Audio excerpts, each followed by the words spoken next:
banyak sekali model kesyirikan yang dilakukan oleh masyarakat. Salah satu yang paling jelas dan paling banyak dilakukan adalah memberikan sesajen, ya, sesajen.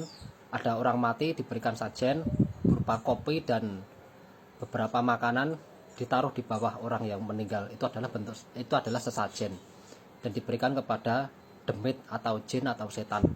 Dan itu jelas kesyirikan yang besar, syirik yang jelas, syirik yang besar yang terancam neraka, sebagaimana ayat innallaha la yaghfiru ayyushraka bihi wa yaghfiru ma duna dzalik. Dan mirisnya adalah itu dilakukan oleh orang Islam, ya, terutama orang Islam kejawen yang awam, yang tidak ngerti agama. Dan kalaupun ada kiai tidak bisa memperingatkan mereka, karena kiai itu cari amannya saja. Dan itu bentuk kesyirikan besar. Bentuk sesajen lain adalah menguburkan kepala kerbau dengan alasan menghilangkan kebodohan. Menghilangkan kebodohan itu dengan belajar, bukan dengan mengubur kepala kerbau. Selain itu ada juga jimat, ya, jimat berupa tulisan apapun, berupa batu atau berupa benda apapun yang dikalungkan agar terhindar dari bahaya, baik dikalungkan maupun ditaruh di rumah, digantung di rumah. Dan itu bentuk jimat atau tamimah dalam bahasa Arabnya, dan itu adalah kesyirikan juga.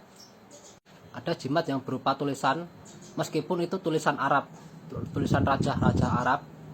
Bahkan ada sebagian yang menulis tulisan Arab, tulisan Al-Quran dengan darah haid. Itu ada itu. Itu ngerinya bentuk kesyirikan seperti itu, bisa menimbulkan kemungkaran. Dan itu kesyirikan seputar orang-orang yang awam yang tidak ngerti agama. Tapi ada, bukan berarti orang yang beragama itu tidak melakukan kesyirikan, tidak. Pasti masih ada. Yang lebih parah adalah di sini. Itu diajarkan di pondok juga. Kalau mereka itu melakukan kesyirikan bertawasul kepada Nabi Muhammad SAW. Mereka tidak memohon kepada Allah, tapi memohon kepada Nabi Muhammad SAW.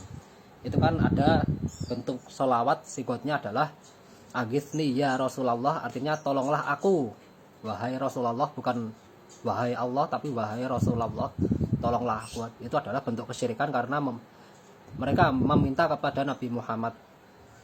Adapun kalau bertawasul meminta kepada Allah lantaran Nabi Muhammad, itu syiriknya itu tidak jelas, syiriknya masih syubhat. Tapi kalau meminta kepada Nabi Muhammad itu syiriknya jelas. Dan ini banyak ditemukan di solawat-solawat, ya, solawat oplosan yang dibuat oleh Sufi dan Syiah, kemudian dikembangkan oleh Sufi. Itu solawat oplosan